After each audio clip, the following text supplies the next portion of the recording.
ನಮಸ್ಕಾರ ಸ್ನೇಹಿತರೆ, ಪರ್ವ ಟಿವಿಗೆ ಸ್ವಾಗತ. ನಾನು ಮಾದರಹಳ್ಳಿ ರಾಜು. ಸ್ನೇಹಿತರೆ, ಈಗೊಂದು ಕೆರೆ ನೋಡ್ತಿದ್ರಿ. ಈ ಕೆರೆನ ಕಳೆದ 4-5 ಸಂಚಿಕೆಯಲ್ಲಿ ಖಾಲಿ ಕೆರೆಯನ್ನು ನೋಡಿದ್ರಿ.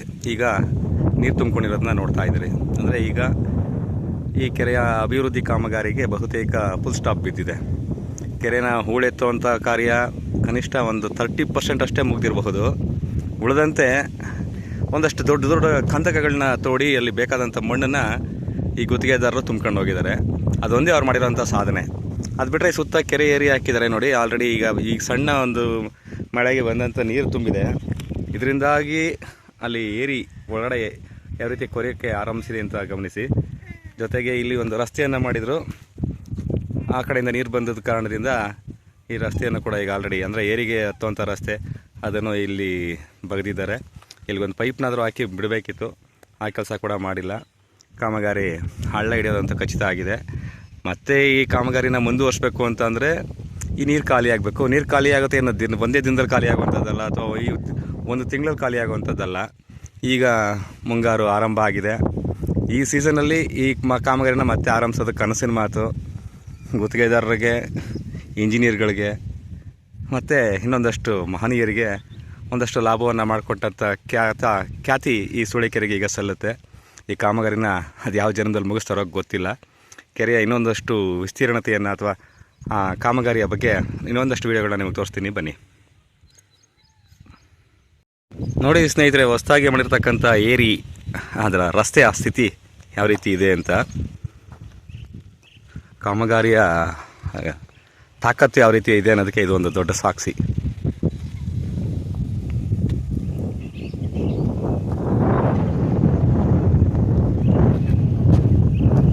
ಗಮನಿಸ್ತಾ ಇದ್ದೀರಿ, ಇದು ಹೊಸ ಏರಿ ಮುಂದೆ ಹೋಗ್ತಾ ಹೋಗ್ತಾ ಸಮತಟ್ಟಾಗಿದೆ. ಯಾಕೆ ಅಂದರೆ ವಾಹನಗಳ ಪ್ರವೇಶನ ಅಲ್ಲಿ ನಿಷೇಧಿಸಲಾಗಿದೆ.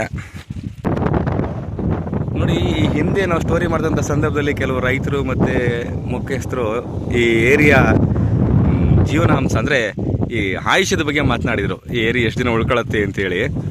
ಈಗಾಗಲೇ ಕನಿಷ್ಠ ಒಂದು 3-4 ದಿನದಲ್ಲಿ ಸುರಿದಂಥ ಭಾರೀ ಮಳೆಗೆ ಈ ಪರಿಸ್ಥಿತಿಗೆ ಬಂದು ನಿಂತಿದೆ. ಮುಂಗಾರು ಇನ್ನೂ ಪ್ರಬಲವಾಗಿ ಆರಂಭ ಆಗಿಲ್ಲ. ಮುಂಗಾರು ಮುಗಿಯೋಷ್ಟರಲ್ಲಿ ಇದು ಇರುತ್ತೋ ಇರಲ್ವೋ ದೇವ್ರಿಗೆ ಗೊತ್ತು. ನೋಡಿ, ಕಾಮಗಾರಿಯ ಸಾಚಾತನ ಯಾವ ರೀತಿ ಇದೆ ಅಂತ ಬಯಲಾಗತ್ತೆ. ಕಾಮಗಾರಿನ ಮಾಡಬೇಕಾದಂಥ ರೀತಿಯಲ್ಲಿ ಮಾಡದೆ ಆ ಇಂಜಿನಿಯರ್ಗಳು ಮತ್ತು ಗುತ್ತಿಗೆದಾರರು ಬೇಕಾಬಿಟ್ಟಿ ಮಾಡಿದ ಪರಿಣಾಮ ಈಗ ಆಲ್ರೆಡಿ ಇಲ್ಲಿ ಮಣ್ಣು ಕುಸ್ಕೊಂಡು ಹೋಗ್ತಿದೆ ನೋಡಿ. ಇನ್ನು ಇದ್ರ ಮೇಲೆ ವೆಹಿಕಲ್ಸ್ ಓಡಾಡಿದ್ರೆ ಇನ್ನು ಎಷ್ಟು ದಿನ ಬರುತ್ತೋ ಗೊತ್ತಿಲ್ಲ.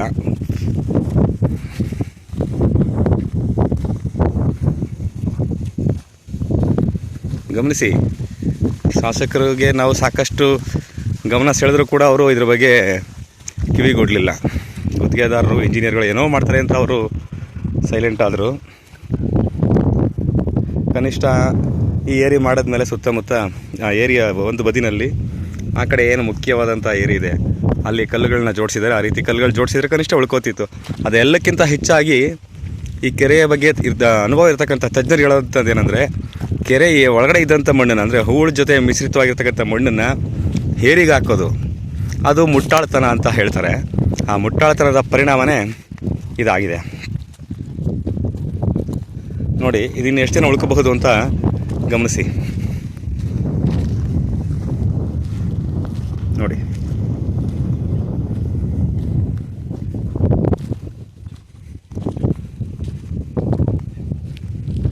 ಇದು ಹೊಸ ಏರಿ. 34 ಕೋಟಿ ರೂಪಾಯಿ ಯಾವ ದುಸ್ಥಿತಿಗೆ ತಲುಪುತ್ತೆ ಅನ್ನೋದನ್ನು ಈ ಏರಿನೇ ಹೇಳುತ್ತೆ. ಅಟ್ಲೀಸ್ಟ್ ಇದಂಥ ಸಮಯದಲ್ಲಿ, ಕಾಲಾವಕಾಶದಲ್ಲಿ ಸಂಪೂರ್ಣವಾಗಿ ಹೂಳೆತ್ತಿದ್ರೆ ಒಂದಷ್ಟು ನೀರು ಸಂಗ್ರಹ ಆಗ್ತಿತ್ತು. ಆದರೆ ಎಷ್ಟೇ ಬಡ್ಕೊಂಡ್ರು ಶಾಸಕರು ಕಿವಿಗೊಡಲಿಲ್ಲ. ಗುತ್ತಿಗೆದಾರರಿಗೆ ಅನುಕೂಲ ಮಾಡಲಿಕ್ಕೋಸ್ಕರ ಆ ಮಣ್ಣು ತುಂಬುವಂಥ ವ್ಯವಸ್ಥೆಯನ್ನು ಅದ್ಭುತವಾಗಿ ನಡೆಸಿದ್ರು. ನೋಡಿ, ಇಲ್ಲಿ ಕೊರೆದಿರೋಂಥ ಒಂದು ಕಾಣಿಸುತ್ತೆ ಯಾವ ರೀತಿ ಕೊರ್ಕೊಂಡು ಹೋಗಿದೆ ಅಂತೇಳಿ. ಇದನ್ನು ಮತ್ತೆ ಮಾಡಲಿಕ್ಕೆ ಇನ್ನೊಂದಷ್ಟು ಬಿಲ್ಲು. ಈ ಒಂದು ಹೇಳ್ತಾರಲ್ಲ ನಮ್ಮ ಜನಗಳು, ಹೊಸ ಕಲ್ಲು ಹಳೆಯ ಬಿಲ್ಲು, ಅಲ್ಲ ಹಳೆಯ ಕಲ್ಲು ಹೊಸ ಬಿಲ್ಲು ಅಂತ. ಆ ಥರದ ಕೆಲಸ ಮಾಡಲಿಕ್ಕೆ ಇದೊಂದು ಅದ್ಭುತವಾದಂಥ ಅವಕಾಶ ಇದು ನೋಡಿ. ಇದು ಕಾಮಗಾರಿ. ಈ ಮಣ್ಣನ್ನು ಬಳಸ್ಕೊಂಡು ಏರಿ ಹಾಕಿ ಇದು ದುಡ್ಡು ಮಾಡೋಕ್ಕೋಸ್ಕರನೇ ಮಾಡಿರೋ ಕಾಮಗಾರಿ ಅಂತ ನಿಮ್ಗೆ ಅನ್ನಿಸ್ತಾ ಇಲ್ವಾ? ಗಮನಿಸಿ. ಸರಿಯಾದಂಥ ಮಳೆ ಇನ್ನೊಂದು 4 ದಿನ ಬಂದರೆ ಈ ಏರಿ ಪೂರ್ತಿ ಕೆರೆ ಒಳಗಡೆ ಇರುತ್ತೆ.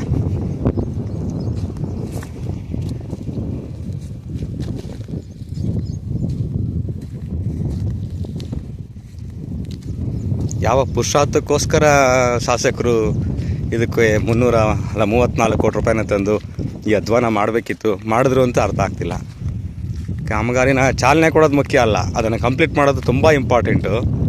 ನೋಡಿ ಏರಿನ ಇದು ಉಳ್ಕೊಳ್ಳುತ್ತಾ ಗಮನಿಸಿ.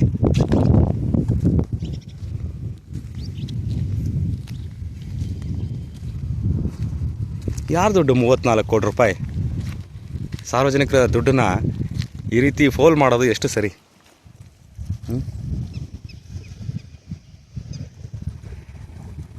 ಈ ನೀರನ್ನ ಖಾಲಿ ಮಾಡಿ ಮತ್ತೆ ಅವ್ರ ಕಾಮಗಾರಿನ ಆರಂಭಿಸ್ತಾರೆ ಅನ್ನೋದಕ್ಕೆ ಗ್ಯಾರಂಟಿ ಏನಿದೆ?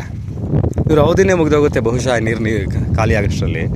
ನೆಕ್ಸ್ಟ್ ಬರೋನು ಈ ಕಾಮಗಾರಿನ ಮಾಡ್ತಾನೋ ಇಲ್ವೋ ಯಾರಿಗೂ ಗೊತ್ತು. ನೋಡಿ ಈ ಕಾಮಗಾರಿ ಎಷ್ಟು ಚೆನ್ನಾಗಿ ಈ ಏರಿನ ಮಾಡಿದ್ದಾರೆ ಅಂತ ಗಮನಿಸಿ.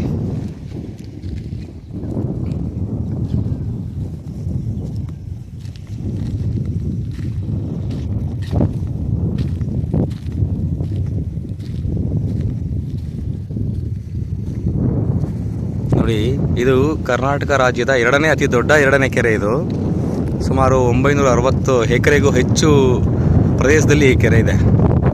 ಈ ಒಂದು ಕೆರೆಯನ್ನು ದೊಡ್ಡದಾಗಿ ಮಾಡ್ತೀನಿ, ತುಂಬ ಒಂದು ಪ್ರವಾಸಿ ತಾಣವಾಗಿ ಮಾಡ್ತೀನಿ ಅಂತೇಳಿ ಶಾಸಕರು ಪಣ ತೊಟ್ಟರು. ಆಗ ಇದಕ್ಕೂ ಸಂತೋಷ ಆಗಿತ್ತು. ಒಂದು ಒಳ್ಳೆಯ ಕೆರೆ ನಮ್ಮ ವ್ಯಾಪ್ತಿನಲ್ಲಿದೆ, ಅದರಿಂದ 100 ಹಳ್ಳಿಗಳಿಗೆ ನೀರು ಸಿಗುತ್ತೆ, 1000 ಎಕರೆ ಜಮೀನಿಗೆ ನೀರು ಸಿಗುತ್ತೆ ಅನ್ನೋ ಒಂದು ಸಂತೋಷ ಇತ್ತು. ಕೆರೆ ಉದ್ಧಾರ ಆದರೆ ತುಂಬ ಒಳ್ಳೆಯದು ಅಂತೇಳಿ ಅಕ್ಕಪಕ್ಕದ ರೈತರು ತಮ್ಮ ಜಮೀನು ಕಳ್ಕೊಂಡವರು ಕೂಡ ಏನೋ ಒಂದು ಹೊಲದ ಮನಸ್ಸಿನಿಂದಲೇ ಒಪ್ಕೊಂಡಿದ್ರು. ಒಳ್ಳೇದಾಗಲಿ, 4 ಜನಕ್ಕೆ ಒಳ್ಳೇದಾಗುತ್ತೆ ಅಂದರೆ ನಮಗೇನು ತೊಂದರೆ ಇಲ್ಲ ಬಿಡೋ ಅನ್ನೋ ರೀತಿಯಲ್ಲಿ. ಆದರೆ ಇವತ್ತು ಈ ಕಾಮಗಾರಿ ನೋಡಿ ಅವರ ಕಣ್ಣಲ್ಲಿ ನೀರು ಬರ್ತಿದೆ. ನಮ್ಮನ್ನು ಬದುಕಕ್ಕೆ ಬಿಡಲಿಲ್ಲ, ಈ ಕೆರೆನೂ ಬದುಕಿಸ್ಲಿಲ್ಲ ಅನ್ನೋ ಆಕ್ರೋಶ ಮನೆ ಮಾಡಿದೆ. ನೋಡಿ ಇಂಥ ಒಂದು ಕಾಮಗಾರಿ ಬೇಕಿತ್ತಾ?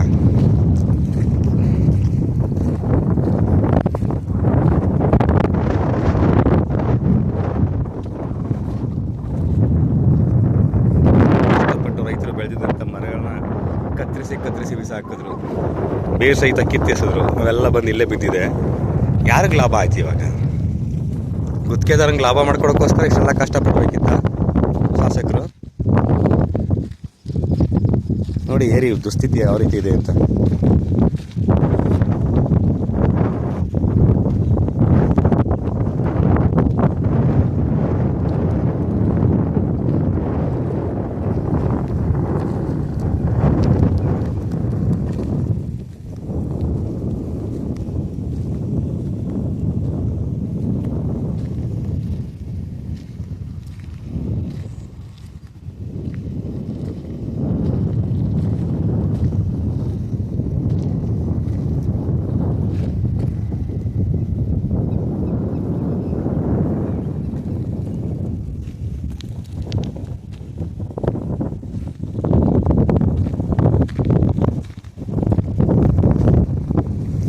ಆ ಬಾರ್ಡ್ರಲ್ಲೂ ಕೂಡ ಏರಿಗೆ ತೊಂದರೆ ಆಗ್ತಿದೆ ಅನ್ನೋದಕ್ಕೆ ಆ ಬಾರ್ಡ್ರಲ್ಲಿ ನಿಂತಿರ್ತಕ್ಕಂಥ ನೀರನ್ನು ಗಮನಿಸಿ, ಅದು ಬಂದು ಅಲೆಗಳು ಹೊಡಿತಾ ಇರೋಂಗೆ ಕೆಳಗಡೆ ಆ ಮಣ್ಣನ್ನು ಕೊರಿತಾ ಇದೆ.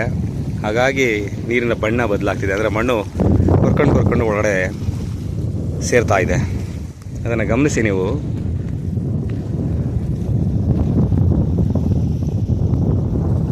ಇದನ್ನೆಲ್ಲ ಗಮನಿಸಿದ್ರೆ ಇನ್ನು ಎಷ್ಟು ದಿನ ಬರಬಹುದು ಈ ಏರಿ ಅನ್ನೋದನ್ನು ಯಾವ ಇಂಜಿನಿಯರ್ ಬೇಡ, ನೀವೇ ತೀರ್ಮಾನ ಮಾಡ್ಕೋಬಹುದು.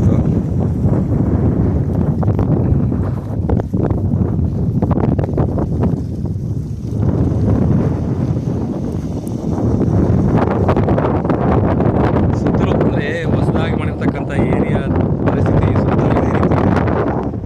ಅಲ್ಲಿ ನೋಡಿ,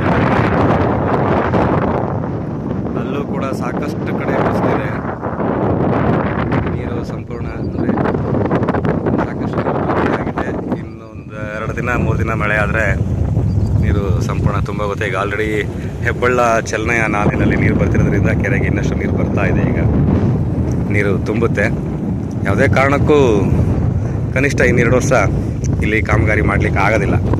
ಇವ್ರು ನೀರನ್ನ ಸಂಪೂರ್ಣ ಆಚೆ ಬಿಡ್ತೀನಿ ಅಂತಂದರೆ ರೈತರನ್ನ ಬಲಿ ಕೊಟ್ಟಂಗೆ ಆಗುತ್ತೆ. ಯಾಕೆಂದರೆ ರೈತರ ಬೆಳೆಗಳಿಗೆ ನೀರು ಬೇಕು. ಮಳೆಗಾಲದ ಸಂದರ್ಭದಲ್ಲಿ ನೀರು ಅವಶ್ಯಕತೆ ಇಲ್ಲ ಅಂದರೂ ಆ ನಂತರದ ದಿನಮಾನಗಳಲ್ಲಿ ನೀರಿನ ಅವಶ್ಯಕತೆ ಇರುತ್ತೆ. ಅವಾಗ ನೀರು ಬಿಡಲೇಬೇಕು. ರೈತರನ್ನ ಬಲಿ ಕೊಡ್ತಾರಾ, ಕೆರೆ ಬಲಿ ಕೊಡ್ತಾರಾ, ಯಾರನ್ನು ಬಲಿ ಕೊಡ್ತಾರೆ ಅನ್ನೋದನ್ನು ಕಾದು ನೋಡಬೇಕಿದೆ. ಏಕೆಂದರೆ ಈಗಾಗಲೇ ನಾಲೆಗಳ ಆಧುನೀಕರಣದ ಹೆಸರಲ್ಲಿ ಸರಿಯಾಗಿ ನೀರು ಕೊಡದೆ ರೈತರನ್ನ ಹಾಳು ಮಾಡಿಟ್ಟಿದೆ ಈ ಸರ್ಕಾರ. ಜಲಸಂಪನ್ಮೂಲ ಸಚಿವರು ಆಗಿದ್ದಂಥ ಉಪಮುಖ್ಯಮಂತ್ರಿಗಳು ಈಗ ಮುಖ್ಯಮಂತ್ರಿ ಆಗಿದ್ದಾರೆ. ರಾಜ್ಯವನ್ನು ಬೇರೆ ದಿಕ್ಕಿಗೆ, ಬೇರೆ ಮಕ್ಕಳಿಗೆ ಬದಲಿಸುವಂಥ ಒಂದು ಸಂಕಲ್ಪವನ್ನು ಮಾಡಿದ್ದಾರೆ. ಇಂಥ ದುಸ್ಥಿತಿಗಳು ಎದುರಾಗದಿರೋ ರೀತಿಯಲ್ಲಿ ಅವರಾದರೂ ಕ್ರಮ ಕೈಗೊಳ್ತಾರೆ ಅಂತ ಕಾದು ನೋಡಬೇಕಿದೆ.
ಸ್ನೇಹಿತರೆ, ಅಲ್ಲಿ ಏರಿನ ಕೊರಿತಾ ಇರ್ತಕ್ಕಂಥ ರೀತಿ ಅಂದರೆ ಮಣ್ಣು ಮಿಶ್ರಿತ ಆಗ್ತಿರೋದು. ಅಂದರೆ ಆ ಏರಿ ಮಣ್ಣನ್ನು ಅವ್ರು ಕೊರಿತಾ ಹೊರಗಡೆ ಬರ್ತಾ ಇರ್ತಕ್ಕಂಥದ್ದು.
ಕುಮಾರಸ್ವಾಮಿ ಅವರು ಕೂಡ ಉತ್ತರ ನೀಡಬೇಕಾಗುತ್ತೆ. ಯಾಕೆಂದರೆ ಇದೆಲ್ಲ ಅಂಡರ್ಸ್ಟ್ಯಾಂಡಿಂಗ್ ಪಾಲಿಟಿಕ್ಸ್. ಇಲ್ಲೇನು ಯಾರು ಸಾಚ ಅಲ್ಲ, ಎಲ್ಲರೂ ಕಳ್ಳ. ಯಾರು ಸಣ್ಣ ಕಳ್ಳ, ಯಾರು ದೊಡ್ಡ ಕಳ್ಳ ಅನ್ನೋದು ಅಷ್ಟೇ ಡಿಫ್ರೆನ್ಸ್. ನೋಡಿ, ಅವ್ರ ಕಾಲದಲ್ಲೂ ಅಕ್ರಮ ನಡೆದಿದೆ, ನಮ್ಮ ಕಾಲದಲ್ಲೂ ನಡೆದಿದೆ, ಅವ್ರ ಕಾಲದಲ್ಲಿ ನಡೆದಿದೆ. ಬಿಡುವ ಹೀಗಾಗಿ ಒಂದಷ್ಟು ಮಾತಾಡಬೇಕಲ್ಲ ಜನಗಳನ್ನ ಮೆಚ್ಚೋಕ್ಕೆ, ಆ ಕಾರಣದಿಂದ ಮಾತಾಡಿರ್ತಾರೆ ಅಷ್ಟೇ.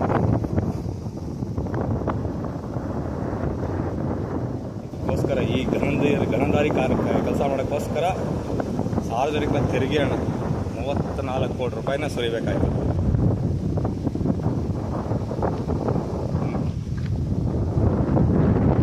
ಅಂದಾಜು ಮಾಡಿ ಎಷ್ಟು ದಿನ ಬರ್ಬೋದು ಈ ಕಾಮಗಾರಿ ಉಳ್ಕೋಬಹುದು ಅಂತ.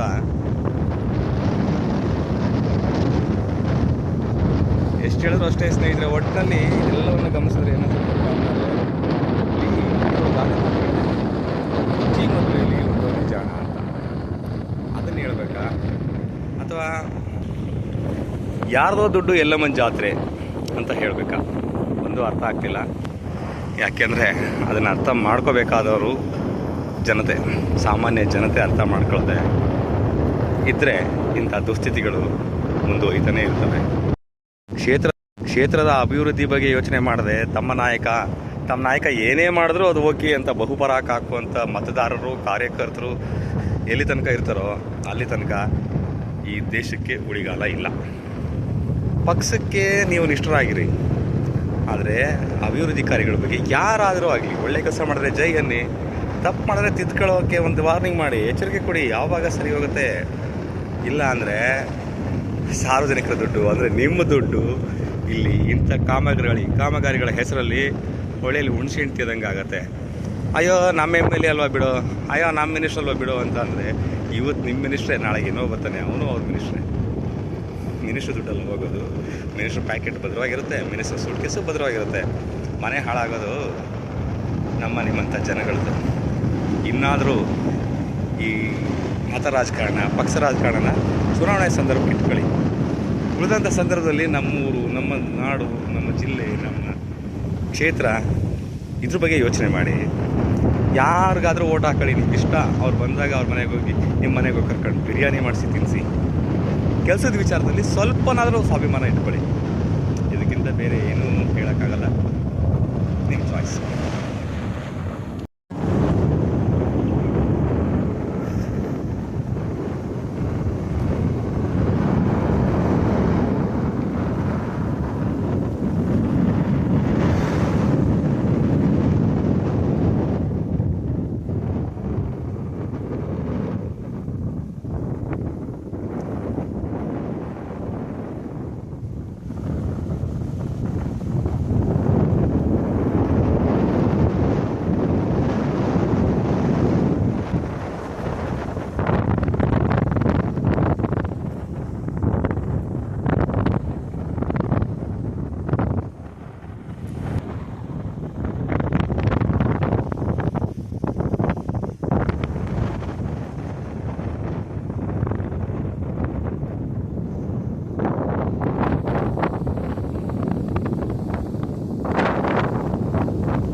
ಬಹುತೇಕ ಕಾಮಗಾರಿ ಸ್ಥಗಿತ ಆಗಿದೆ.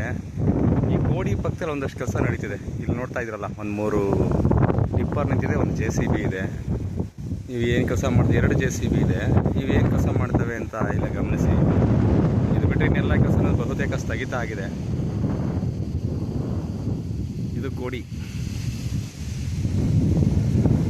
ಅಲ್ಲಿ ಹೊಸದಾಗಿ ಕಲ್ಲು ಕಟ್ಟಿರೋದು ಕಾಣಿಸ್ತಾ ಇದೆ. ಹಳೆ ಏರಿ ಮೇಲೆ ಹೊಸ ಏರಿ ಥರ ಮಾಡಿದ್ದಾರೆ. ಅದು ಕೂಡ ಅಲ್ಲಿ ಕಟ್ಟಿರ್ತಕ್ಕಂಥ ಕಲ್ಲು ಅವೈಜ್ಞಾನಿಕ ಅಂತೇಳಿ ನಾವು ಕಳೆದ ಬಾರಿ ಒಂದು ವಿಡಿಯೋನಲ್ಲಿ ತಿಳಿಸಿದ್ದೆ.